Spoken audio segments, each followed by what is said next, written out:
Hello, friend. I'm glad you're here.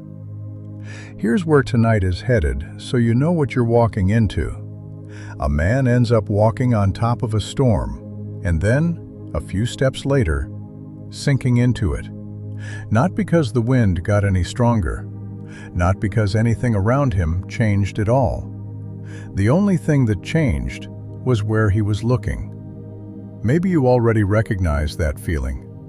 The kind that shows up after a day you handled just fine, when nothing in particular went wrong, and somehow, in the quiet afterward, the ground still feels less solid than it did an hour ago. You didn't do anything wrong to feel that way. There's no mistake behind it, no warning sign you missed. You were simply steady, and then, without much explanation, you weren't. So before the story even starts, let these words find you first, the way they found him. Be of good cheer. It is I. Be not afraid. Stay with me a while. We'll go there together. Picture, if you like, a stretch of water at the edge of a small country, a very long time ago. The lake is called Galilee, though the people who fish it just call it the sea, because on a bad night, it feels large enough to earn that name. The day has been long. Thousands of people came to a hillside that afternoon, hungry, and were fed from almost nothing. Now the crowd has gone home, quieted and full. The disciples have gone on ahead in a boat, out onto the darkening water. And the man they follow, the one who fed them all, has stayed behind, alone, to pray. Evening settles into night. The hills go soft and dark at the edges. Overhead, one star finds its place, then another, until the whole dark ceiling is scattered with small, quiet lights, and the water below turns the color of the sky it's copying, black, and something like silver where the light catches it. And somewhere out on the water, oars dip and pull, as the boat moves slowly against a wind that has started, gently at first, to push back. At first, it's nothing. Just wind, the ordinary kind, the kind every one of these men has rowed through 100 times without a second thought. Peter, more than most. He's fished this lake since he was a boy, knows its moods better than his own. The wind picks up before anyone quite notices it has. That's how it goes on this lake, calm, and then, somewhere in the space of an hour, not calm at all. The boat rocks. The men inside it, fishermen most of them, men who have spent their whole lives on water like this, pull harder at the oars. They are not amateurs, caught somewhere they shouldn't be. They know this lake. And still, the wind keeps coming from the wrong direction. And still, the boat barely moves. Spray comes up over the side, cold and sudden, soaking through tunics already damp with effort.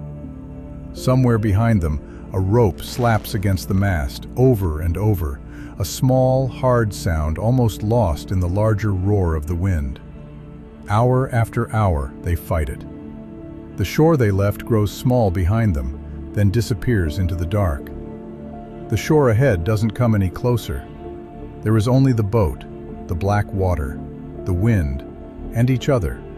Though even that isn't quite true, because a storm like this has a way of making every man in the boat feel like he's the only one in it.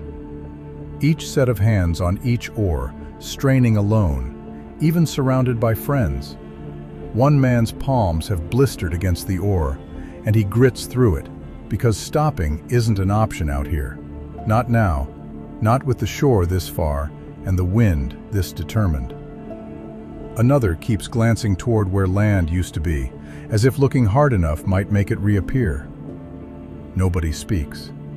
There's nothing to say that the wind hasn't already said louder. It's deep in the night now. The kind of hour that has no name for people who sleep well, but sailors have a name for it. The fourth watch. Somewhere between 3 in the morning and dawn, the hour when the night has gone on long enough that morning stops feeling like a promise and starts feeling like a rumor. And it's in that hour, that exact hour, that one of them sees something out past the bow. A shape moving toward them. Walking, somehow, on top of the water, the way no one walks, the way nothing that isn't drowning moves across a surface like this. For a moment, no one says anything at all. They just stare, the way you stare at something your eyes insist is happening and your mind refuses to file anywhere sensible.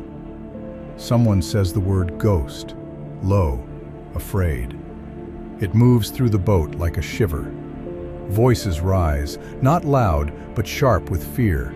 The fear of men who thought they already knew the worst this night could give them, and have just been shown they were wrong. And then, over the wind, a voice, familiar, unhurried. "Be of good cheer, it is I, be not afraid." Something in the boat loosens at the sound of it. Not all the fear, the wind is still the wind, but enough. A few of them let out breath they didn't know they were holding.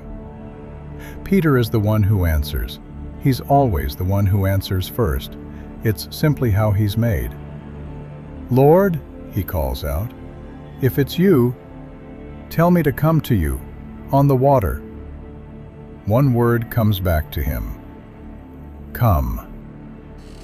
He doesn't stop to weigh it, or if he does, it isn't long enough to notice. And Peter climbs over the side of the boat, out into the dark, and puts his foot down on the water as though it were solid ground. And it holds him. The water is cold under his feet, the same cold it's always been. He can feel that much. What's different is that it doesn't give. Each step lands the way a step lands on packed sand at low tide. Firm, certain, faintly strange. Behind him, the men left in the boat have gone completely silent. Someone's hand is still frozen on an oar he's forgotten to pull. It's worth sitting with that a moment, before the story moves on. A man is walking on top of a storm, not gliding over calm water on a quiet morning, walking, deliberately, one step and then another, across the exact water that has spent the whole night trying to sink his friend's boat. There is no fear in him yet. There is only the water under his feet, and the face of the one he's walking toward. That's the part that matters, not the miracle under his feet, where his eyes are. The wind is still there, he can hear it, feel it pulling at his clothes, at his hair. But for now, it's just a sound.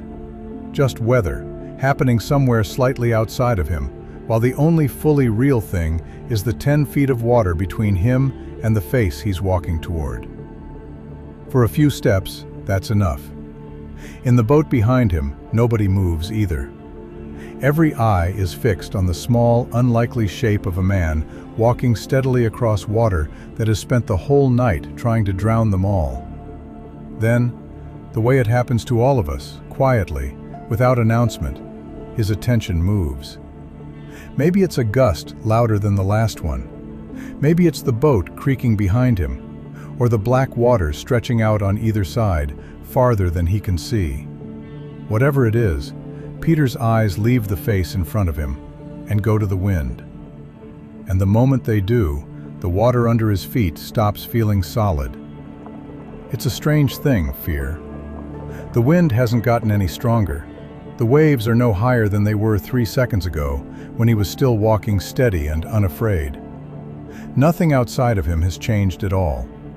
The only thing that's different is where he's looking. Everything he's afraid of right now was true a moment ago too. It just didn't have his attention yet. But that's enough. That's always enough. His feet slip. The water, so solid a moment ago, closes cold around his ankles, then his knees. The wind, which had gone quiet and distant while his eyes were on the face ahead of him, comes roaring back all at once, louder than before. Or maybe it was never quiet at all, and he simply couldn't hear it while he was looking somewhere else. It rises fast, the way fear always seems to move faster than the thing that's actually happening. He can feel it climbing, feel his own weight starting to pull him down into it, and somewhere in his chest, a very old, very human thought arrives. I am going under, and no one can stop it now. He doesn't have long to think it. There's barely time for the thought to fully form before his voice breaks out over the water, small against all that wind, saying the only true thing left to say: "Lord, save me." 2 words. No explanation, no apology for how he got there, no accounting for the fact that he was walking just fine a moment ago and now he's not. Just the truth of where he is, spoken out loud to the one person who can do something about it. And here is the part of the story I want you to notice most of all. More than the walking, more than the wind, more than the sinking, there is no gap. The hand is already moving before the water closes over him. Scripture says it plainly: immediately. Not after a lesson. Not after Peter proves he's learned something about doubt. Immediately. The instant the cry leaves him, a hand closes around his arm and pulls him up, out of the water he was so sure was about to take him under. For a moment, neither of them says anything. Peter stands there, chest deep, held upright by a grip that doesn't loosen even now that the danger has passed. Water streams off him. His breath comes in short, uneven pulls. And beneath his feet, he notices this only now, the water has gone solid again. "You didn't have to doubt," the voice says, quiet now, close, no wind loud enough to make him raise it. Not scolding, closer to wondering, the way you might ask someone you love why they thought they were alone in a room you never left. "I was already right here." They walk back to the boat together, through water that no longer seems to know how to be frightening.